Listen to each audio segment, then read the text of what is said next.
Eu estava esperando por essa noite o ano inteiro. Os ingressos não foram baratos e esgotaram rapidinho, mas eu consegui pegar 2, um para mim e um pro Drill.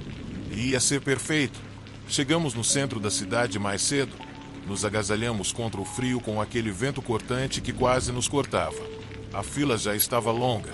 As pessoas estavam amontoadas, encostadas nas paredes de tijolos do local, se mexendo com os pés, a respiração saindo em nuvens no ar. A excitação estava no ar, dava para sentir. Um grupinho perto da frente tinha um alto-falante Bluetooth tocando a música da banda e alguns cantavam junto. Eu dei uma cotovelada no Drill.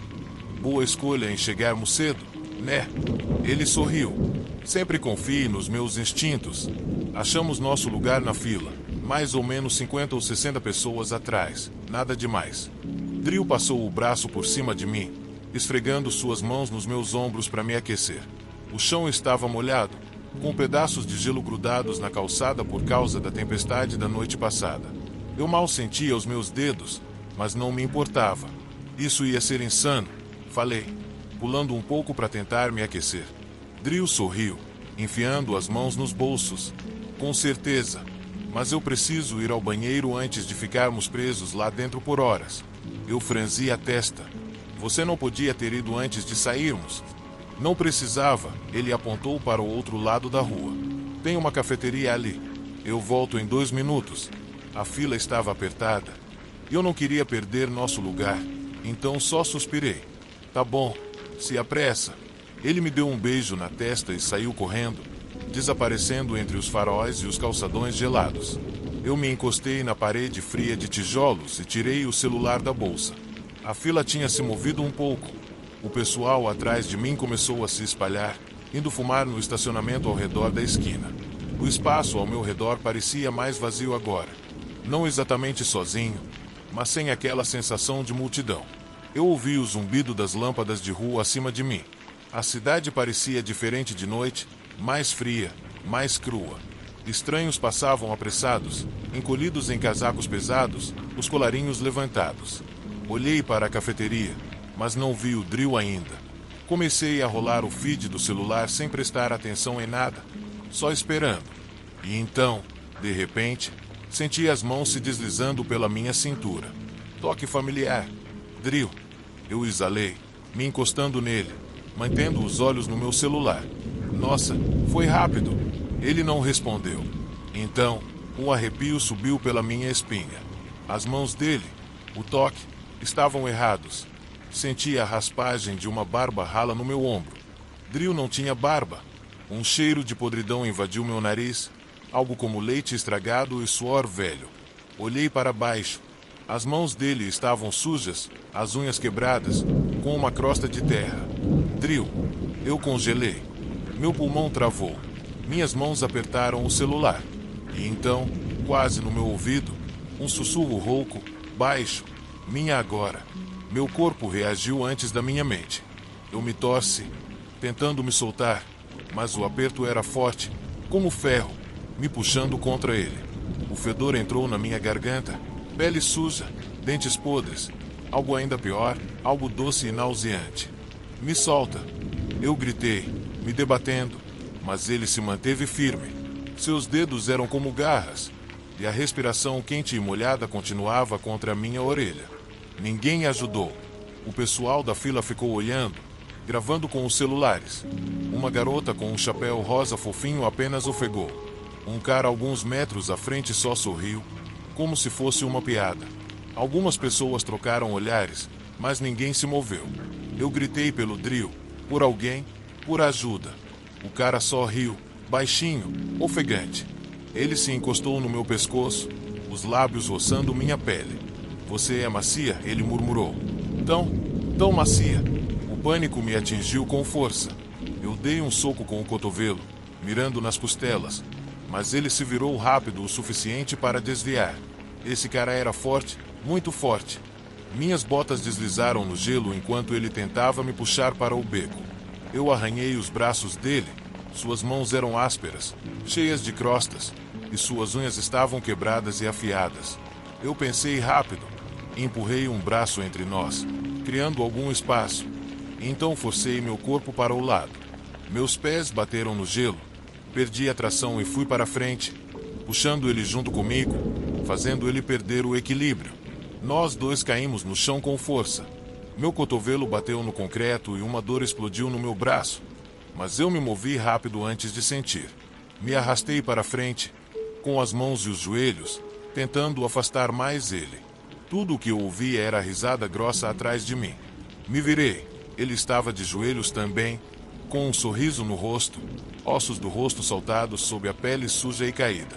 Os olhos dele estavam arregalados, selvagens, focados em mim. Os dentes dele eram cinzas. Quase te peguei, ele falou. E então se atirou na minha direção. Eu me virei no último segundo. As mãos dele bateram no chão onde meu tornozelo estava, os dedos agarrando o ar. Eu chutei ele, com os calcanhares atingindo a canela dele, mas ele mal reagiu. E então, uma explosão de movimento. Drill. Ele bateu no cara como um caminhão, cheio de força, fazendo o cara cair no chão de volta. A voz de Drill estava rouca, furiosa. O que você está fazendo? O cara apenas se levantou, rindo. Ele lambeu os lábios rachados e olhou entre mim e Drill. Garota bonita, ele disse, inclinando a cabeça. Não gostou que eu a tocasse. As mãos de Drill estavam tremendo, a respiração saindo pesada no ar frio. Você precisa ir embora? O cara sorriu mais ainda, e Drill deu um passo à frente. A expressão do cara mudou, mas não era de medo, era de algo quase desinteressado. Tá bom. Ele se levantou, se sacudiu. O casaco dele estava muito grande, as mangas esfarrapadas, e algo escuro estava manchado no colarinho. Ele esticou os braços, deu um suspiro e então virou, saindo como se nada tivesse acontecido, como se ele não tivesse acabado de tentar fazer algo. Eu estava tremendo, e Drill virou e me envolveu nos braços. Você tá bem? Eu não consegui responder, só acenei com a cabeça. Atrás de Drill, o cara se afastava para o beco e desaparecia na escuridão. Eu só queria ir para casa. Drill ficou perguntando se eu tinha certeza, se queria chamar a polícia, se precisava de um tempo para me acalmar, mas eu não aguentava mais estar ali, cercada por pessoas que só assistiram, que gravaram, como se fosse um espetáculo, um vídeo viral para compartilhar depois. Minha pele estava arrepiada do lugar onde ele me tocou. Minha respiração ainda estava curta, como se os braços dele ainda estivessem em volta de mim. Então, fomos embora, cortando o estacionamento em silêncio, exceto pelo som dos nossos passos. Nenhum de nós falou até chegarmos ao carro, e mesmo assim, Drill só olhava para mim, com o maxilar tenso, como se estivesse esperando eu desabar. Mas eu não desabei. Só entrei no carro, botei o cinto e fiquei olhando para frente, observando as luzes da rua piscando pelo para-brisa. Eu queria tomar um banho, esfregar a pele até ficar vermelha, deitar na cama e apagar aquela noite inteira. Drill entrou na rua principal e paramos num semáforo vermelho. O local do show ainda estava visível atrás de nós. Um mar de pessoas esperando, conversando, rindo, como se nada tivesse acontecido. E então, de repente, algo se mexeu na calçada. O cara estava caminhando devagar. Sua cabeça se virou para nós e seus olhos travaram no carro. Eu senti antes mesmo de olhar, aquele puxão gelado no estômago. Ele sorriu, levantou a mão e acenou. Não foi um aceno qualquer, mas um aceno de quem sabia quem éramos, como se fôssemos velhos amigos. Ele levou as mãos até a boca e gritou algo. Drill se tensionou, segurando o volante com força. O que ele disse? Eu não sabia. Não consegui ouvir. O semáforo virou verde e Drill acelerou. Nós passamos por ele.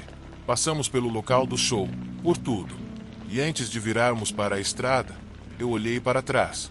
Ele ainda estava lá, parado no meio da calçada, olhando para a gente. Então, ele gritou de novo. E dessa vez eu ouvi. Ele estava gritando o número da nossa placa. Ele gritou como se fosse uma música, letra por letra. E então, ele jogou a cabeça para trás e uivou para o céu. Eu cerrei os dentes e segurei o cinto de segurança no peito. Drill murmurou, Jesus Cristo. Quando chegamos em casa, ligamos para a polícia e fizemos um boletim de ocorrência, mas nada aconteceu depois disso.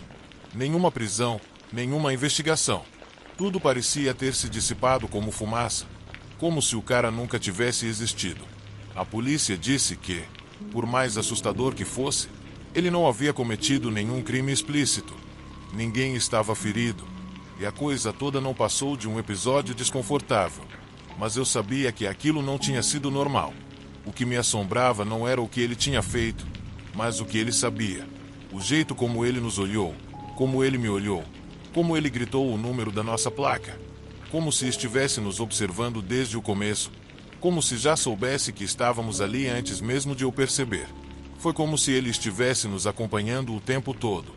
Drill tentava ser o mais normal possível. Tentava me fazer esquecer o que aconteceu, dizendo que estava tudo bem, que não havia motivo para me preocupar mais.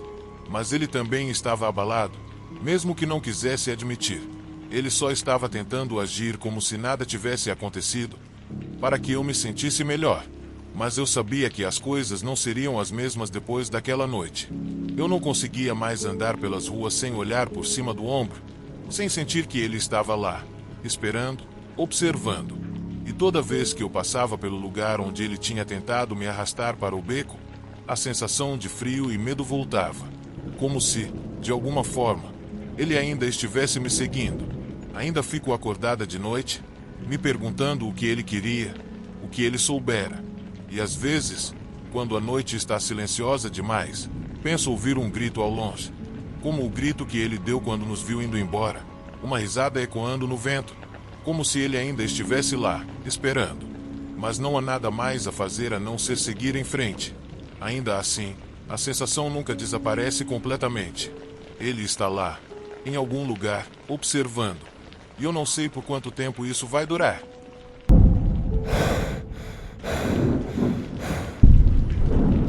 Meu melhor amigo de toda a vida, eu tínhamos esse ritual todo inverno e provavelmente era a coisa mais besta que a gente já fez. Pegávamos o velho Chevy enferrujado do pai dele e dirigíamos até o fundo da floresta, onde os tratores de neve nem se davam ao trabalho de passar. O lago onde gostávamos de pescar não era muita coisa.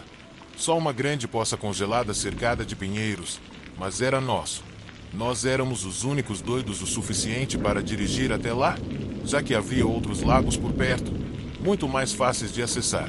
O início do inverno e o final do inverno eram os melhores momentos para ir, quando o gelo ainda não era muito confiável.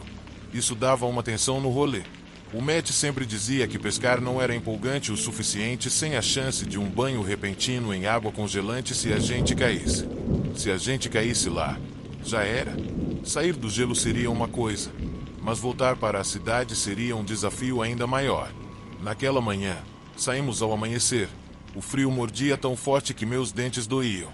O Matt aumentou o aquecimento ao máximo e a gente passou o termo de café quente de um para o outro. Os pneus do caminhão levantavam uma nevasca de pó enquanto a gente saltava pelas estradas, desviando dos buracos que poderiam engolir a roda. Quando chegamos no lago, o céu já estava cinza, parecendo que uma tempestade de verdade estava se formando.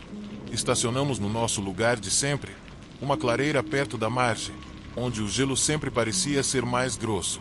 Mas alguém já tinha chegado antes da gente. Um casal de caras, todos empacotados igual astronautas, montou uma pequena fortaleza de cadeiras e iscas exatamente onde costumávamos fazer nossos buracos. O Matt xingou baixinho, batendo no volante com raiva. Putz, a gente vem até aqui e esses caras acham que mandam no lugar. Eu dei uma risadinha, principalmente para aliviar a tensão no ar. Relaxa, cara, o lago é grande o suficiente para todos nós. Ele só me olhou e assentiu. Era meio estranho, sabe? A gente nunca tinha visto ninguém lá. De qualquer forma, seguimos em frente, mais para longe da nossa marcação, saltando por cima daquelas dunas de gelo até encontrarmos outro lugar que a gente gostasse. Não era perfeito, não era o nosso lugar de sempre, mas dava para quebrar o galho. O gelo rangia sob nossas botas enquanto levávamos o equipamento. A gente já estava fazendo isso há tanto tempo que sabia julgar o gelo. Claro, sem rachaduras ou pontos fracos cobertos de neve. Mas o som do gelo se mexendo sempre me deixava com nervos à flor da pele. Fizemos alguns buracos, colocamos as varas e o aquecedor para não congelar as mãos. O Matt acendeu um cigarro e me ofereceu um, mas eu recusei. O O vento já estava forte, soprando pelo gelo, e eu não estava com vontade de lutar contra ele. Olha aqueles caras, o Matt disse, apontando para onde a gente estava antes. Eles já tinham o peixe do lado. Sorte deles, eu murmurei. Daqui a pouco chega a nossa vez, ele falou, sorrindo enquanto exalava a fumaça. Os peixes sempre vêm até nós. Eu não estava tão certo de que ele estava certo, mas me acomodei esperando o melhor. E aí as coisas começaram a mudar. A primeira hora foi tranquila, como sempre. Pescar no gelo é mais assim. Tem que esperar o lago acordar. O Matt e eu não conversamos muito. Só trocamos uns grunhidos quando a gente se mexia para esquentar, porque o frio lá fora parecia engolir todos os sons, deixando o lago inteiro com uma sensação de vazio. Era tranquilo, mesmo com os rangidos do gelo embaixo de nós. Os caras que tinham pegado o nosso lugar estavam pescando como se fosse fácil, tirando valeias do gelo. O outro grupo mais distante no lago não parecia estar pegando nada. Eu estava prestes a fazer uma piada sobre talvez a gente pagar para aqueles caras com sorte compartilharem a isca quando a vara do Matt se mexeu. Ele se inclinou para pegar a vara, puxando. Trouxe um truta decente. Não era muito, mas já era alguma coisa. Ele jogou no balde. Não mais que 10 segundos depois, minha vara também começou a se mexer. E naquela próxima hora, a coisa ficou divertida. Os peixes começaram a morder e o ar não estava tão amargo, já que a gente se mexia um pouco. Eu até aceitei o cigarro do Matt, acendendo-o com as mãos tremendo enquanto assistíamos nossas linhas dançar. Foi no meio da manhã que eu vi o cara saindo da linha das árvores.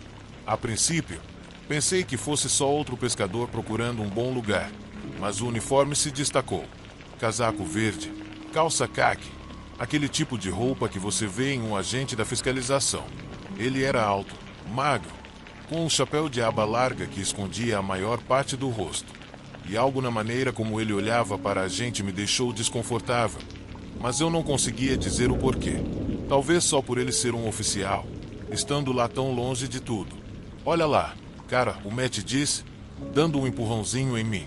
Ele virou e apertou os olhos contra o brilho da neve. Fiscal, ele falou, soprando uma nuvem de fumaça. Ainda bem que estamos legais esse ano, né? Ele estava certo.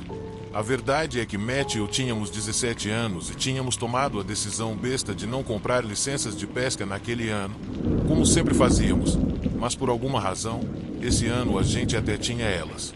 O fiscal foi direto para os caras que haviam pegado o nosso lugar.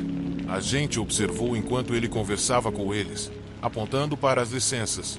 Eles tiraram os papéis e mostraram, e ele assentiu. Nada demais. Ele só estava fazendo sua ronda. Ele só está fazendo a ronda, o Matt disse, apagando o cigarro e pegando a caixa de iscas. Melhor pegar a licença? Vai que... Ele já está vindo na nossa direção, eu falei, observando o fiscal virar e começar a caminhar até a gente. Eu procurei entre as iscas até encontrar minha licencinha plástica. Quando olhei para cima, o fiscal estava andando em nossa direção. Ou pelo menos, eu pensei que estava. Cadê ele? O Matt perguntou, se levantando para ter uma visão melhor. Eu olhei ao redor, mas ele não estava lá. Só o lago aberto e os outros pescadores. Nenhuma pista do fiscal, nem rastros. Parecia que ele tinha desaparecido. Isso é esquisito, eu falei. Talvez ele tenha voltado, o Matt sugeriu, mas nem ele parecia muito convencido. A gente se sentou de novo, fingindo que estava pescando, mas o clima parecia diferente agora. Eu fiquei olhando para as árvores, esperando ver o fiscal aparecer de novo, mas ele não apareceu. Você tem que entender, aquele era um lago congelado. Não tem arbusto ou árvore por onde ele pudesse ter se escondido, nenhum rochedo ou pilha de neve. Ele deveria estar bem onde a gente o viu. O que quer que tenha acontecido, ele simplesmente sumiu. E aí, a gente continuou pescando até que o Matt me deu um cotovelo e apontou. Olha lá, ele disse. Eu segui o dedo dele e vi o fiscal de novo, parado bem na beira da linha das árvores, quase escondido pelas sombras. Ele não estava só parado, estava se escondendo atrás de uma árvore gigante. Só dava para ver a parte de cima dele. O que mais me estranhou é que ele estava atrás de nós, do outro lado das árvores, onde tínhamos estacionado. Não tinha como ele ter cruzado o lago todo sem que a gente tivesse visto. Que diabos ele está fazendo ali? Eu sussurrei. O Matt deu de ombros. Talvez ele esteja esperando a gente ir até ele. Mas por que a gente faria isso? Eu questionei. Antes que o Matt pudesse responder, o fiscal aceno. Não foi um aceno qualquer. Não foi aquele oi, tudo bem. Mas um aceno rápido e deliberado. Então ele falou. A voz dele atravessando o gelo como se estivesse do nosso lado. Venham aqui, ele disse. Eu preciso falar com vocês. Eu não sei explicar, mas o jeito como ele falou me fez arrepios. Não era um pedido, era uma ordem. Vamos, o Matt perguntou. Não sei, cara, tem algo errado nisso, eu falei. Mas o Matt já estava se levantando, escovando a neve dos joelhos.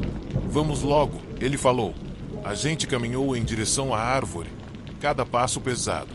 O fiscal não se mexia, apenas ficava ali, assistindo a gente se aproximar. Quando estávamos a uns 6 metros dele, ele deu um passo para trás e desapareceu atrás da mesma árvore gigante. Ei, o Matt gritou. Estamos aqui. O que você quer? Nenhuma resposta. A gente chegou na árvore e olhou ao redor, mas não tinha sinal dele. Só mais árvores se estendendo pela floresta. As marcas dos passos dele levaram até aquela árvore, mas pararam por ali, como se ele tivesse sido engolido pelo chão. Isso é meio esquisito, eu falei. Eu estava em choque, sem saber o que estava acontecendo. O Matt virou e começou a olhar pela floresta.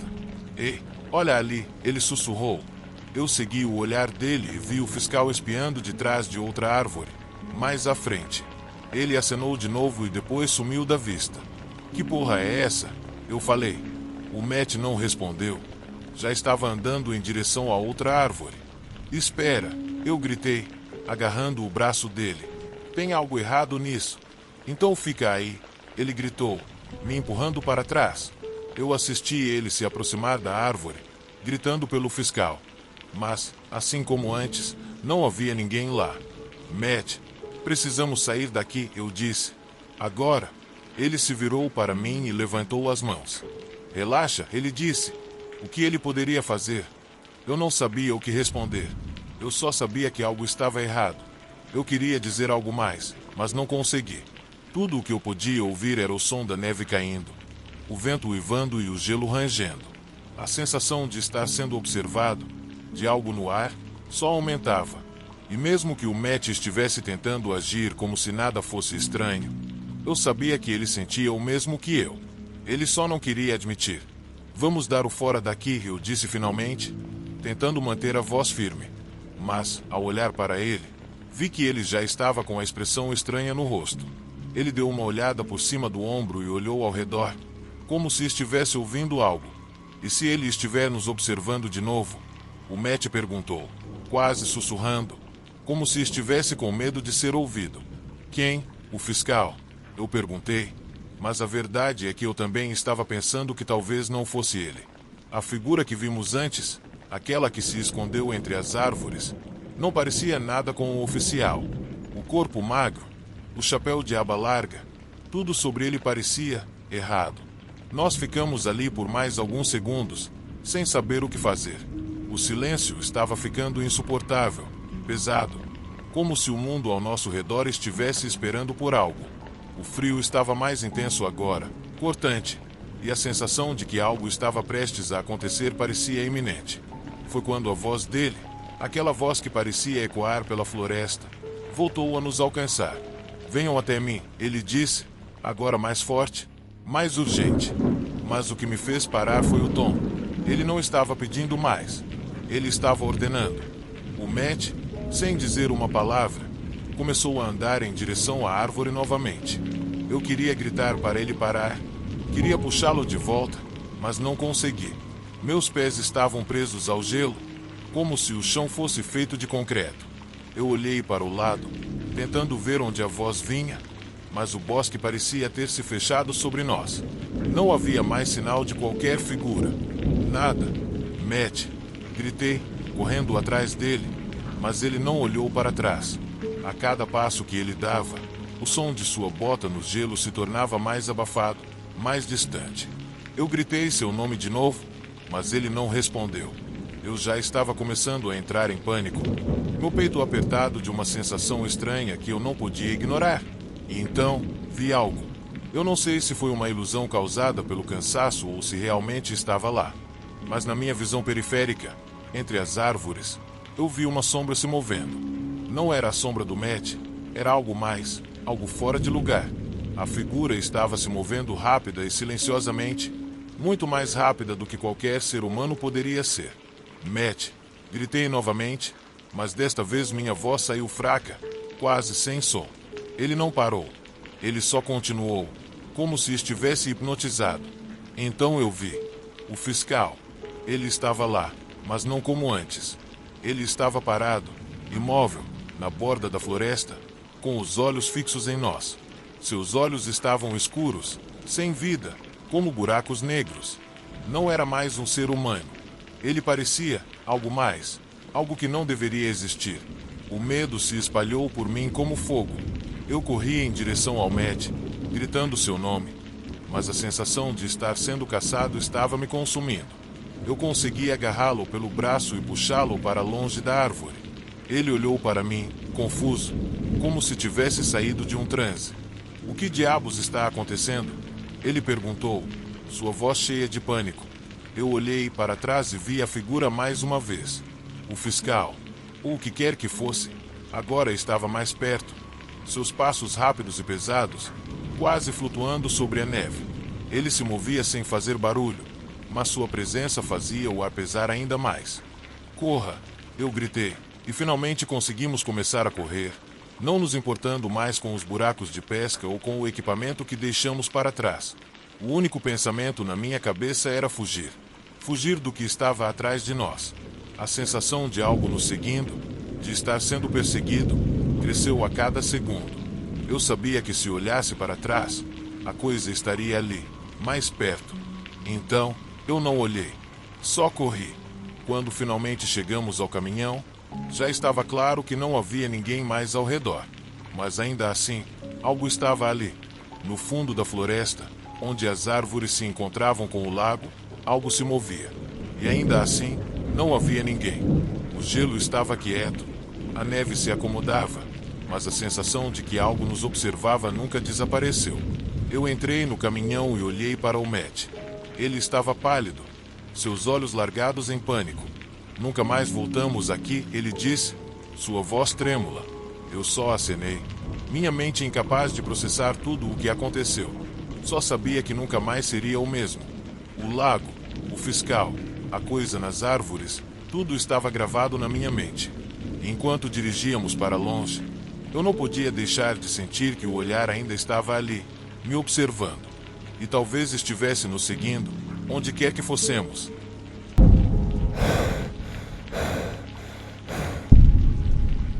Eu estava começando a ficar entediado.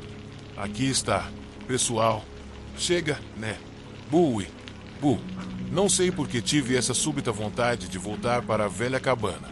Fazia anos desde que coloquei os pés naquele terreno. Quanto mais passei uma noite lá. Mas, em uma manhã de meados de janeiro, acordei com aquela sensação gelada nos ossos, como se algo estivesse me chamando de volta. Tentei reunir uma boa companhia, mas meu irmão riu na cara. Meu primo estava ocupado, e meus pais não estavam dispostos a fazer uma caminhada pela neve até uma cabana velha só para se sentar num lugar gelado. Até minha esposa, que geralmente me acompanha nessas loucuras, fez careta com a ideia. Você pode ir, ter sua pequena aventura nas montanhas aí, sozinho. Ela disse, jogando um par de meias grossas na minha mochila. Só não morra de frio. Então, seria só eu. Enchi a caminhonete com tudo o que precisava. Comida, munição, uísque, lenha e cobertores suficientes para sufocar um urso. A viagem foi longa, cortando aquelas intermináveis extensões de pinheiros e álamos, e a estrada era estreita. A neve ficou mais espessa ao redor, e a civilização foi desaparecendo, quilômetro após quilômetro, até que fiquei sozinho no meio da selva. Quando cheguei às antigas estradas secundárias, o mundo era nada além de branco. Uma tempestade recente tinha caído, cobrindo tudo com uma manta de neve intocada. Os pneus gemiam ao passar pelos montes, escorregando e agarrando, a caminhonete balançando, indo de um lado para o outro. 2 vezes precisei sair e cavar para me libertar com uma velha pá que eu mantinha no banco de trás. O silêncio estava espesso, pesado, e os únicos sons eram minha respiração e o render do metal contra o gelo compactado. Demorou muito mais do que eu esperava, mas, eventualmente, cheguei lá. A cabana estava onde sempre estivera, entre 2 árvores enormes, seu tronco envelhecido engolido pela neve. O lugar parecia bem intocado, exatamente como o deixará, exceto por uma coisa: pegadas. Elas cruzavam a varanda da frente, meio cobertas pela neve nova, mas ainda lá, profundas, marcas regulares demais para um animal. Fiquei olhando por um bom tempo, a respiração saindo em nuvens na minha frente, e então rapidamente tentei me convencer. Podiam ser só pegadas antigas de algum caçador ou um trilheiro perdido passando por ali. Tirei o equipamento e vi a poeira acumulada sobre todas as superfícies. Não parecia haver sinais de atividade recente. Estava tão frio quanto um túmulo. Não perdi tempo, joguei as malas no chão, peguei o machado e fui até o celeiro. O cadeado ainda estava no lugar, e lá dentro, as pilhas de lenha estavam esperando por mim, exatamente como eu lembrava. Mas quando voltei para a varanda, algo me fez parar. A porta da frente. Eu tinha jurado que a fechará quando fui até o celeiro, mas agora ela estava entreaberta. Bom, deve ter sido o vento. Falei comigo mesmo. Fechei a porta e entrei, trancando-a. Eu estava sozinho, certo? Me mantive ocupado. A primeira coisa que fiz foi acender um fogo. Carreguei a lareira com lenha e fiz a chama crescer. Mas, enquanto me agachava para alimentar as chamas, algo continuava a me incomodar. As cinzas lá dentro não estavam tão velhas. Um monte escuro de madeira queimada ainda meio junta, não completamente transformada em pó. E abaixo delas, um fraco brilho vermelho. Um fogo definitivamente havia queimado ali. Não fazia muito tempo. Me levantei lentamente, analisando o ambiente. O lugar estava gelado quando entrei. Sem calor, sem cheiro de fumaça. Mas as cinzas contavam uma história diferente. Talvez meu primo tivesse usado o lugar e esquecido de me contar. Não era impossível, mas ainda assim, mais pensamentos começaram a me assombrar, roendo as bordas do meu conforto. Segui em frente, empilhei um pouco de lenha perto da lareira, desembalei os mantimentos e coloquei uma garrafa de uísque no balcão. Meus olhos então se voltaram para a pia. Uma xícara estava ali, e não era minha. Caminhei até ela. Restos de café estavam grudados na cerâmica, marcas escuras no fundo. Não havia sido lavada, nem sequer enxaguada. Meu coração disparou na garganta. Verifiquei a porta dos fundos. Estava destrancada. E depois, o quarto. As cobertas estavam puxadas para trás, o travesseiro marcado com o peso de algo, e uma única impressão na cama. Alguém tinha dormido ali. Fiquei parado por um bom tempo, sentindo o peso do silêncio me envolver. Eu não estava sozinho. Tinha estado, talvez, por algumas horas, mas alguém mais tinha estado ali recentemente, e alguém que não limpou depois de si.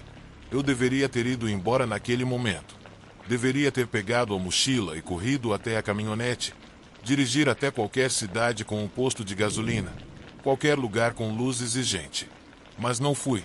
Em vez disso, fiz o que um homem faz quando está sozinho, no meio do nada, e se depara com algo que não gosta. Ignorei. Honestamente, achei que algum familiar tinha vindo à cabana sem avisar ninguém. Segui minha rotina, assobiando baixinho, como se isso fosse manter o desconforto afastado. Cozinhei um bife no antigo fogão a gás. Ferveram batatas e coloquei uma música na rádio, algo lento e quente. Agora, a cabana parecia bem menos vazia com a música tocando. Lá fora, a neve começava a cair novamente, espessa e pesada, um pano constante cobrindo as árvores. O uísque queimava no meu peito enquanto eu sentava à mesa, só observando a neve cair. E, pela primeira vez desde que cheguei, comecei a relaxar. Então o chão rangiu, subindo as escadas. Parei de mastigar e fiquei totalmente imóvel. Outro rangido, um movimento deliberado de peso. Alguém estava lá em cima. Peguei minha arma. Sempre trago uma .38 com 6 balas. Meus dedos se fecharam firme em torno da empunhadura. A música continuava tocando, e foi isso que piorou a situação. Por quê?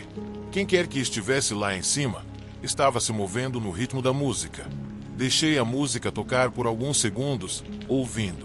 Os passos não eram aleatórios, não estavam vagando. Estavam seguindo o ritmo da música, passo a passo, batida por batida, como se quem estivesse lá tentasse disfarçar seus movimentos. Me levantei, empurrando a cadeira para trás. A música, felizmente, cobriu o barulho, mas eu senti a vibração pelo assoalho. E então os passos hesitaram. E eu alcancei o fio de energia e puxei-o da tomada. A música parou instantaneamente, e os passos continuaram, agora pesados, direcionando-se para as escadas. Apontei a arma e minha voz saiu firme, embora minha mão suasse na empunhadura. Eu sei que você está aí em cima. Facilita e desce agora. E eu não atiro. Silêncio! Então ouvi o primeiro passo, lento, depois outro. Uma forma emergiu das sombras. Um homem, magro, sem fazer a barba, enrolado em camadas de roupas esfarrapadas. Seu hálito era tão fétido que fez meus olhos arderem. Os olhos dele então se fixaram na arma da minha mão e depois na porta. Não estou aqui para causar problemas, ele disse. Só precisava de um lugar para dormir. Eu não abaixei a arma. Então por que está se escondendo? Ele hesitou. Eu só não queria te assustar. Bem, você está fazendo um ótimo trabalho nisso. Fiquemos ali. O fogo estalando e crepitando atrás de mim. O homem balançava de leve. Parecia que não comia há dias. Uma longa pausa se arrastou. Então, contra todos os meus instintos de sobrevivência gritando para mim, me aproximei do balcão e peguei o prato de comida que não tinha terminado. Estendi para ele. Come, disse. Ele piscou. Sério? Come, repeti. Depois sai daqui. Ele pegou o prato, as mãos tremendo, se sentou à mesa, curvado sobre a comida como um animal faminto, enfiando a boca cheia. Eu mantive a arma apontada para ele o tempo todo. Quando terminou, fiz um gesto com a mão para a porta. O celeiro está vazio. Pode dormir lá. Ele olhou para mim, os olhos escuros e impenetráveis. Então se levantou, limpou a boca com as costas da mão e assentiu. Obrigado. O segui até o lado de fora, onde ele caminhou até o celeiro. Entrou e fechou a porta atrás de si. Fiquei ali por um bom tempo, só olhando. Depois, tranquei a porta da cabana atrás de mim e esperei. Por motivos óbvios, eu não dormi. Pelo menos não realmente. Fiquei deitado na cama com a arma no peito, só ouvindo. O fogo tinha baixado, queimando baixo, criando sombras que se mexiam pela parede. De vez em quando, o vento uivava pelas árvores, e as velhas cabanas rangiam em protesto. Não estava ouvindo a janela. Eu estava ouvindo ele. O celeiro estava a apenas 20 metros da cabana, não muito longe. Se ele mudasse de ideia e quisesse mais do que uma refeição e um teto por uma noite, ele teria que se esforçar muito. Eu disse a mim mesmo que ouviria ele chegando em algum momento. A exaustão acabou vencendo. Meus olhos se fecharam, com a arma ainda na mão. Então chegou a manhã. O fogo estava apagado. O ar estava tão frio que minha respiração saía em enormes nuvens. Eu me levantei lentamente, cada músculo dolorido, e a primeira coisa que pensei foi no celeiro. Fui até a janela. A porta estava fechada. Nenhum rastro na neve levando para longe. Coloquei o casaco, botas e chapéu, e saí na varanda. A manhã estava estranhamente silenciosa. Aquele tipo de silêncio que só vem depois de uma nevasca pesada. Meus passos rangiam no gelo enquanto eu caminhava até o celeiro. Bati uma vez. Nenhuma resposta. Bati de novo. Ei! Chamei. Está na hora de ir. Nada. Destranquei a porta e a abri. Vazio. As cobertas antigas que eu tinha deixado estavam jogadas no canto, mas o homem tinha sumido. Nenhum rastro na neve, e nenhum sinal de que ele tivesse saído. Fiquei ali, olhando aquele vazio branco que levava até as árvores. Deveria ter pelo menos pegadas. Deveria ter algo, mas não tinha. Apressadamente, empacotei tudo naquela manhã. Nem terminei a comida. Não me preocupei em limpar nada. Joguei tudo na caminhonete e saí dali. Semanas depois, ouvi um boato. Um cara que eu conhecia da cidade comentou sobre um andarilho causando problemas na região. Um homem que entrava nas casas, assustando as famílias, foi pego observando pessoas pela janela no meio da noite. E a descrição dele era a mesma. Por algum motivo, não disse nada. Não mencionei a cabana, nem o celeiro, e não mencionei o fato de que, não importando o quanto a neve estivesse pesada, nunca vi as pegadas dele saírem. Nunca vi ele sair.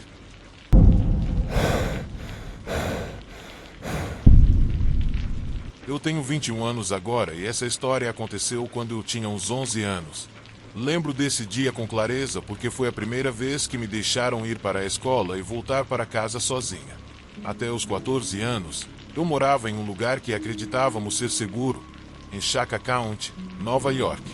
Todo mundo se conhecia e se você pensasse que poderia fazer algo sem ser pego, era melhor estar preparado para ouvir sobre isso assim que chegasse em casa.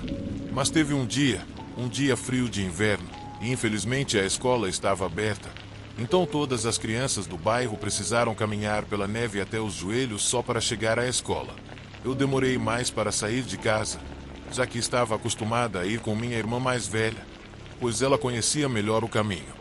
Eu costumava zombar dela por ser tão cuidadosa, sempre escolhendo rotas diferentes para a escola, mas aprendi que isso foi o que me salvou. Enquanto esperava para sair, minha mãe se aproximou e me disse que eu deveria ir com ela, já que minha irmã estava doente e não poderia ir. Como toda criança teimosa, fiz um drama, já que estava quase completando 12 anos e todos os meus amigos podiam ir sozinhos. Ela me olhou por um tempo e me disse para ter cuidado com os carros, porque ela havia sido atropelada e quase morrido quando tinha 9 anos, então a preocupação dela era totalmente válida. Eu acenei com a cabeça e fui para a escola. Minha irmã sempre foi apressada e gostava de sair cedo para chegar logo, mas como eu estava sozinha, resolvi ir mais devagar. Fiquei brincando na neve suja ao lado da rua e até fiz bolinhas de neve para ver até onde conseguia jogá-las. No meio do caminho, percebi que uma van branca estava me seguindo. Como era uma criança brincalhona, se eu não tivesse me agachado para fazer outra bolinha de neve, talvez não tivesse notado. Tentei me convencer de que estava exagerando, mas continuei indo para a escola. Quando cheguei lá, dei uma olhada para trás e vi que a van estava um pouco atrás de mim. Só quando cheguei na escola é que ela passou rapidamente por mim. Achei que fosse só uma coincidência, mas durante o dia, sempre que eu olhava pela janela, lá estava a van. Eu pensei que ela nunca tivesse saído, apenas estava estacionada. Alguns adultos tentaram me convencer mais tarde que talvez não fosse a mesma van, mas eu sabia que era. Ela tinha um adesivo com um emoji amarelo sorridente.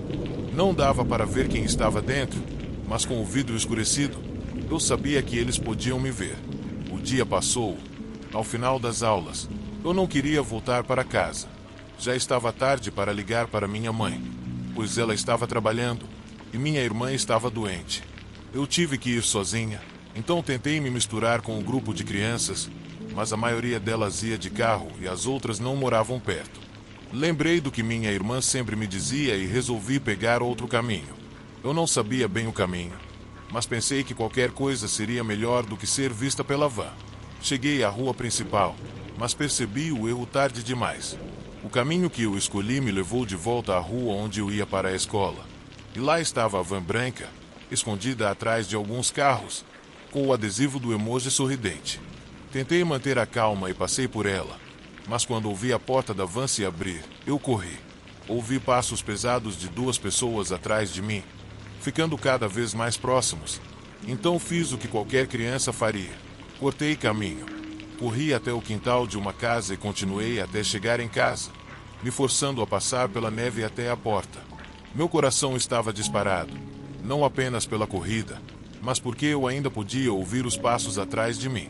Eu consegui chegar até a porta e bati com toda a minha força até alguém aparecer. Minha irmã ficou confusa, mas ao ver meu rosto, me puxou para dentro e trancou a porta. A van ainda estava lá fora. Na verdade, ela ficou lá até meu irmão chegar em casa. Minha irmã e eu nunca falamos sobre isso, mas ambas sabíamos o quão perto eu estava de ser sequestrada. Não pensei mais sobre o incidente por anos, até que um amigo da minha cidade me mostrou uma reportagem de 2013.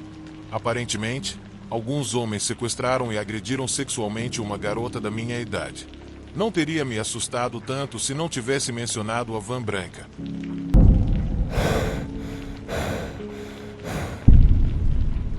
Isso aconteceu em 2013, quando eu tinha cerca de 12 anos.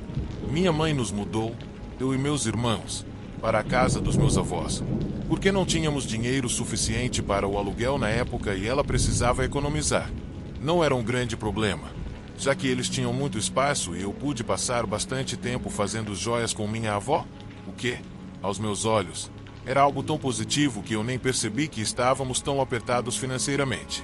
Era o nosso passatempo depois da escola, e uma das minhas partes favoritas eram as viagens que fazíamos à loja de artesanato Michaels para comprar miçangas e materiais. Para quem não conhece, a Michaels é uma loja de artigos para artesanato, parecida com a Hobby Lobby. E andar por ela é um verdadeiro sonho para quem gosta de DIY, faça você mesmo. Um dia, no final do outono, percebemos que tínhamos acabado o fio para uma pulseira que eu estava fazendo para minha mãe. Então, fomos até a Michaels mais próxima para comprar mais. Era um dia de inverno, então já estava escuro por volta das 5 da tarde. Minha avó, que tinha problemas de visão e um quadril ruim, confiou em mim para entrar na loja, pegar o fio e pagar, como já havíamos feito muitas vezes antes. Eu era bastante independente, então ela não estava muito preocupada comigo. Ela estacionou na vaga para deficientes, na frente da loja. O sol estava se pondo e a luz das grandes janelas da loja iluminava o carro dela atrás de mim enquanto eu entrava. Fiquei parada perto de uma exibição perto da entrada, distraída com alguma decoração de Natal ou algo assim, quando um homem entrou pelas portas deslizantes. Eu o notei imediatamente, era difícil não perceber. Ele era alto, ou pelo menos eu achava que era. Provavelmente eu era só pequena. Devia ter uns 30 e poucos anos, com cabelo escuro e vestindo roupas totalmente pretas. As roupas dele estavam um pouco sujas e eu lembro claramente de um grande logo vermelho da Deon na sua jaqueta. Ele tinha as mãos enfiadas nos bolsos e andava apressado pela loja, quase de forma nervosa. Eu apenas o observei. Ele fez contato visual comigo por um tempo demais e depois continuou indo mais fundo na loja. Eu fiquei imediatamente desconfortável, mas não pensei mais sobre isso e fui procurar o fio. Achei o rolo de fio, mas me distraí na seção de brinquedos, e foi aí que eu cometi o erro. Foi quando percebi que ele estava me seguindo de corredor em corredor. Eu estava olhando as coisas e ele aparecia do outro lado, fingindo olhar para as prateleiras. Ele estava murmurando para si mesmo o tempo todo. Sabe quando alguém fala em voz alta esperando uma resposta, mas não está realmente olhando para você? Quando você é criança, não percebe o que está acontecendo imediatamente. Então eu apenas tentava me afastar dele toda vez, fingindo que não ouvia. Na minha cabecinha, pensei que ele não estava me seguindo, e fui até a seção de casamentos para olhar umas coisas que tinha visto quando entrei. Achei que ele não teria como me seguir lá, mas claro que, enquanto eu olhava para os cartões de convite, senti um arrepio na espinha. Me virei e lá estava ele, bem atrás de mim, de costas, fazendo algo, mexendo nas calças, algo muito repulsivo consigo mesmo. Eu nunca tinha visto algo assim, e os olhos fundos com que ele me olhou ainda me assombram até hoje. Demorei um tempo para processar o que eu tinha acabado de ver, mas assim que consegui entender o que estava acontecendo, eu corri para fora da loja o mais rápido que pude, correndo até o carro da minha avó. Ela parecia surpresa com minha aparição repentina e perguntou o que eu tinha. Tentei explicar o que tinha acontecido quando vi ele aparecer pela porta deslizante na frente de nós. O pavor que senti naquele momento é indescritível. Ele se aproximou do nosso carro, obviamente reconhecendo que eu estava com minha avó, e bateu na janela dela.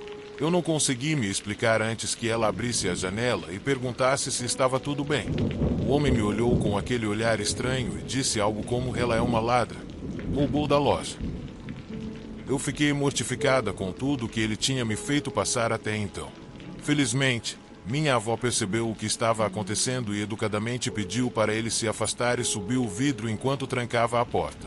Ele então puxou a maçaneta da porta, levantou os braços e começou a bater no teto do carro com força, fazendo a gente pular e eu começar a chorar. Minha avó acelerou e saiu dali como nunca vi ela dirigir tão rápido. Eu não lembro muito do que aconteceu depois disso, só o choro e o fato de que eu estava segurando um rolo de fio de $177 que não havia sido pago. Ligamos para a polícia assim que chegamos em casa. Felizmente, eles levaram o caso muito a sério e pediram as gravações das câmeras da Michaels. Algumas semanas depois, minha avó me contou que eles o encontraram. Eles me deixaram de fora da investigação. Só tomaram meu depoimento para não traumatizar mais. Imagino. Ela consertou o dano no carro e foi isso. Só anos depois minha mãe me contou o que aconteceu com ele. Acontece que ele já tinha uma acusação de agressão e 2 de abuso sexual no histórico, uma delas envolvendo um parente menor, como uma sobrinha ou algo assim. Ele tinha acabado de sair do trabalho na estação de gasolina do outro lado da rua quando provavelmente me viu entrando na Michael sozinha. Eu não sei o que teria acontecido se minha avó não tivesse trancado a porta ou se ela não estivesse lá comigo, vulnerável àquele homem.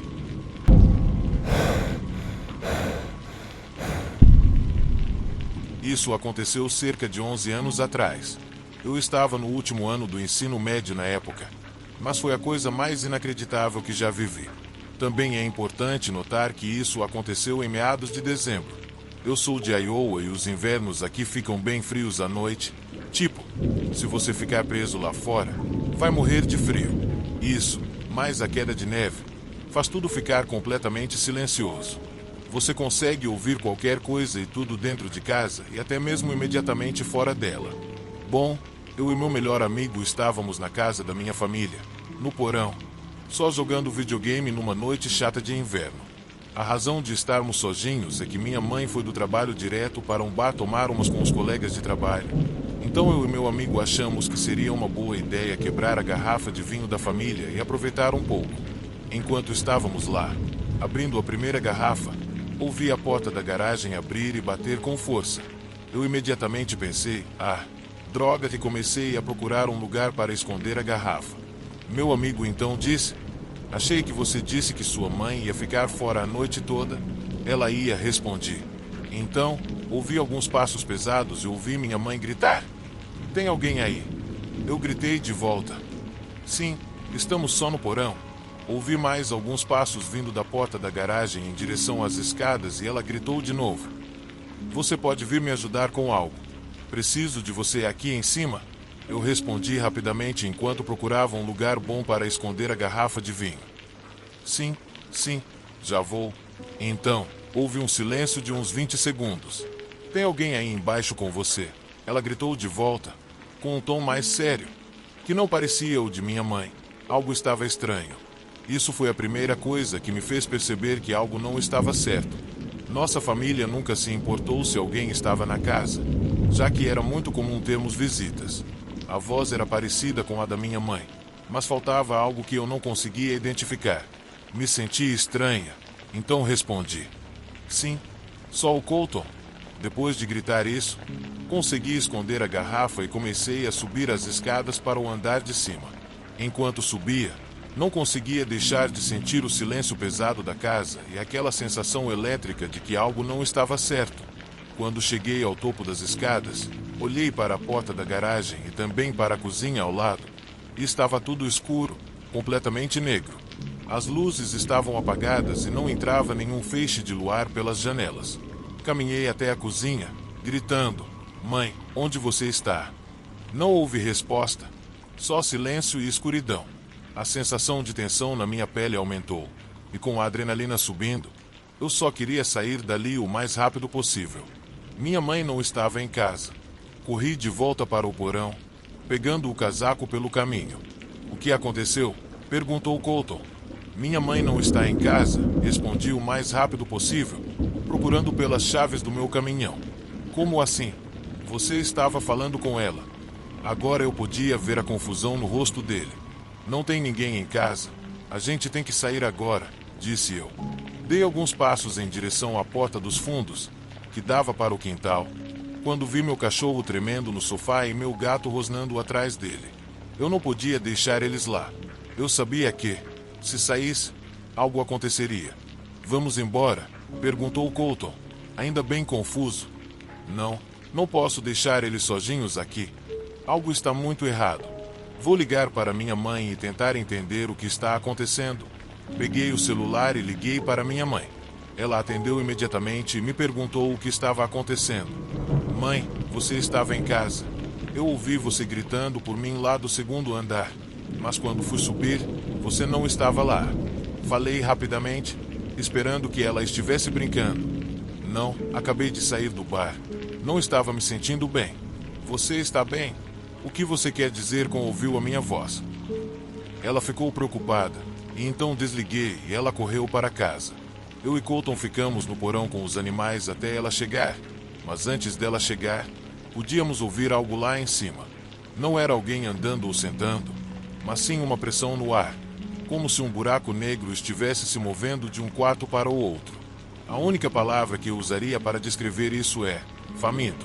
Quando minha mãe chegou em casa, conseguimos sentir aquela coisa indo embora tão rapidamente quanto havia chegado, como se uma presença predatória tivesse acabado de sair voando. Até hoje, nunca descobrimos o que realmente aconteceu e essa é apenas uma das muitas coisas inexplicáveis que já ocorreram conosco. Mas esta é a mais fácil de contar, e ainda bem que tinha um testemunho.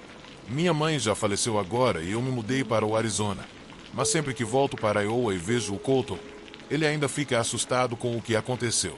Nunca vou saber realmente o que aconteceu,